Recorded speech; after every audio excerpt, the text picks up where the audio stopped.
hardship. Thank you, Daniel, and thank you to our friends that sit with us. Uh, Certainly, when we decided to do this sixth New Year concert for me, we never thought that we would be in a situation like this. It's just very strange for me.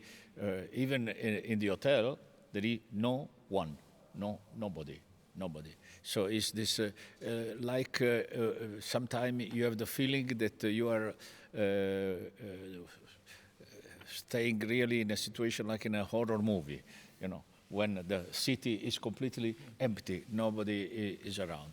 Anyway,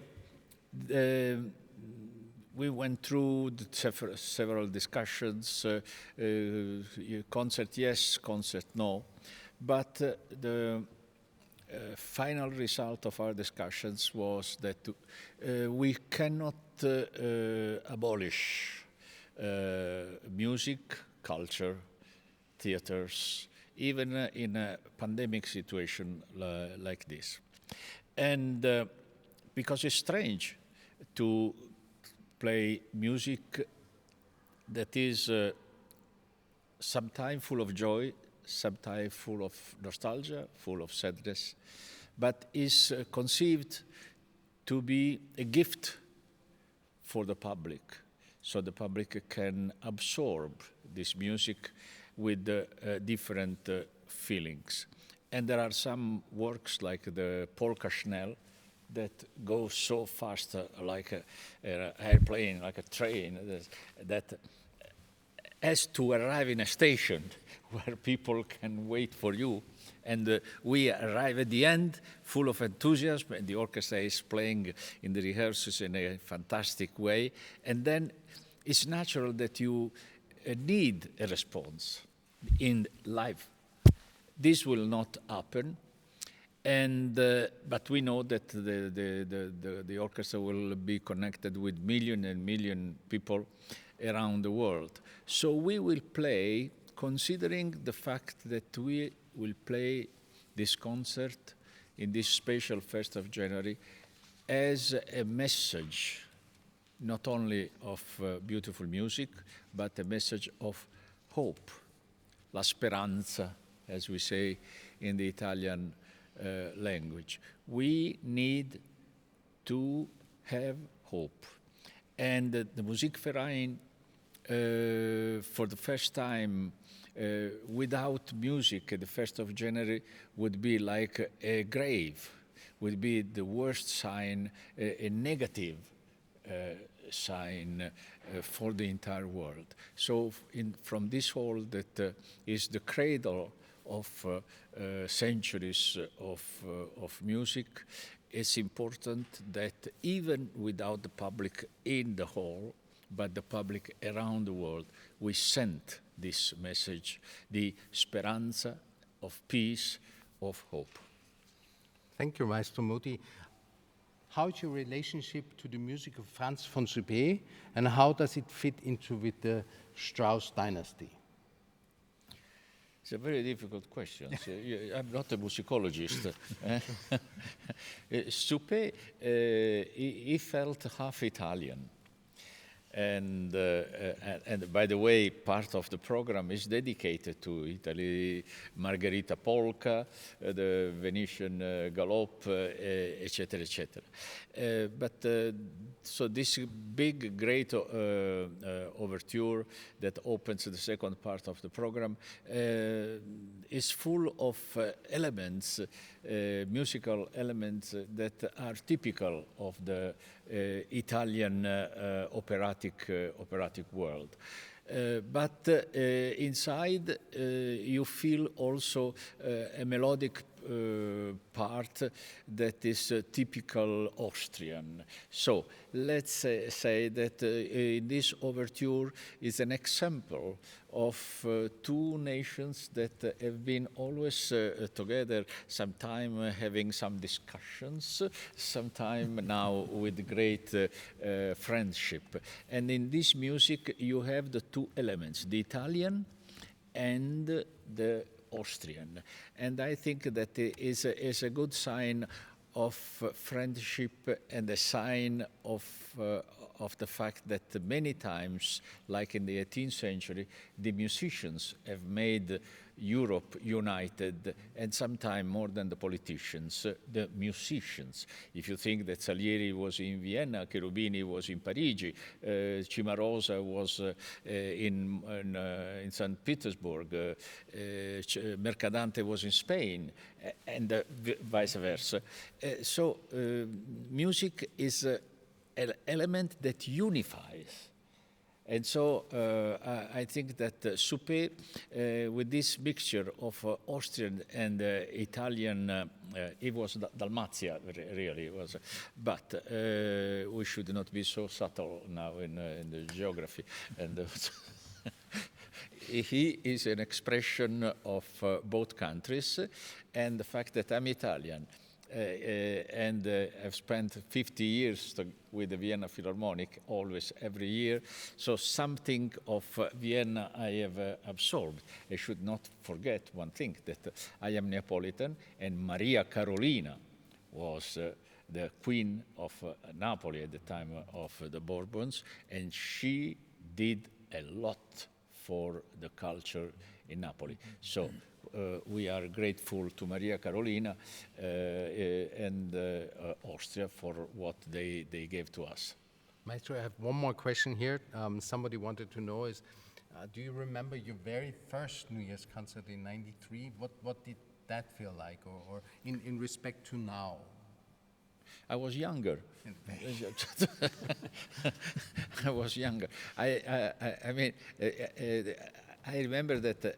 I mean, the New Year's concert for a conductor, as you know, as a musician in the orchestra, is one of the most difficult concerts to do, because people think that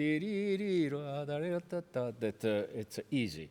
No, if you want to find a mixture of your ideas and the tradition that the orchestra has in itself, needs a good pilot, you know. You need an expert pilot, because other possibilities to follow the orchestra, then there is no reason to have a conductor. It's the orchestra can do by itself.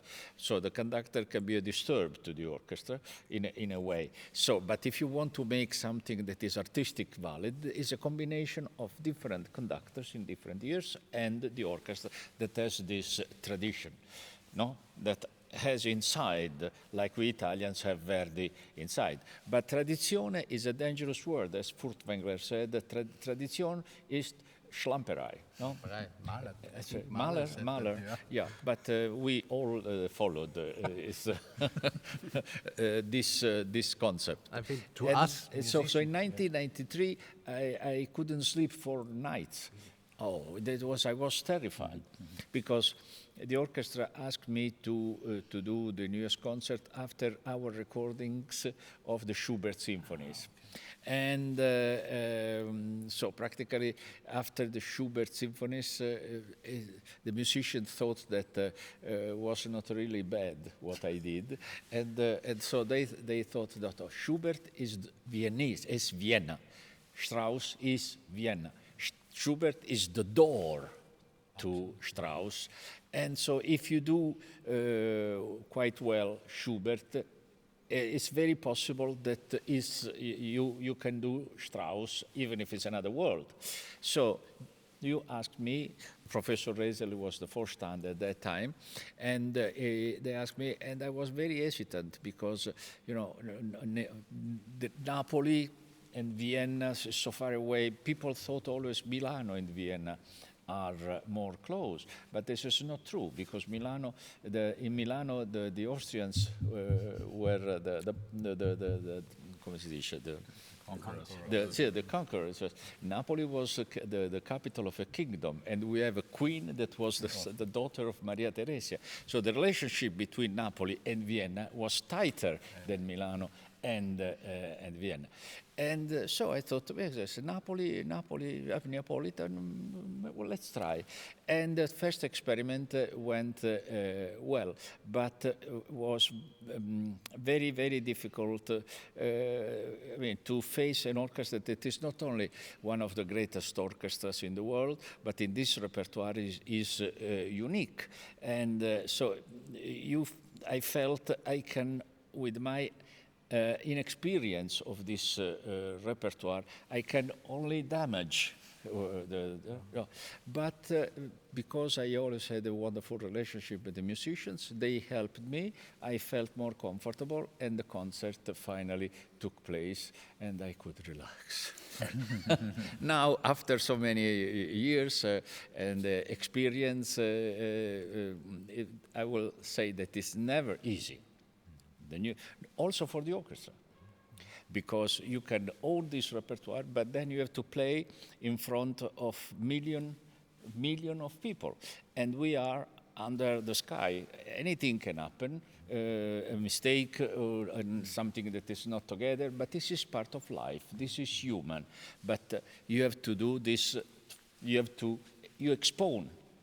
expose yourself in front of the audience. And so it's difficult for the orchestra, it's difficult for the conductor, and people think that it's just something, like to have a walk in a garden. Non è vero, because the music is very delicate, is very demanding, and technically very difficult also. Intonation between flute, piccolo, violins, and all the other instruments, soli, horns, trumpets. It's really a challenge every year. I think that the orchestra, I feel that can plays with great power and great confidence, but I feel that everybody relaxes at the moment of Radetzky March. Because the Blue Danube, is so delicate that even a mistake in that moment, you ruin everything. So I would not like to be in the position of the first horn, and I have had in all these years fantastic first horns in Vienna. So it's delicate. But when the Blue Danube is finished, then that this time will be without applause. And many people asked me, said, Maestro, how is possible the Radetzky March without applause? But the Radetzky March was written without applause. I mean, you can certainly not rhythmical applause. So for once, everybody, including myself, will hear the Radetzky March without applause, the way it's written. Thank you. I can only say that for me, sitting and playing, it's such a pleasure to work this repertoire with us. You always work on our sound, and you always make us feel that we can do more of bring out the beauty of the music. It's a true pleasure for me. Grazie.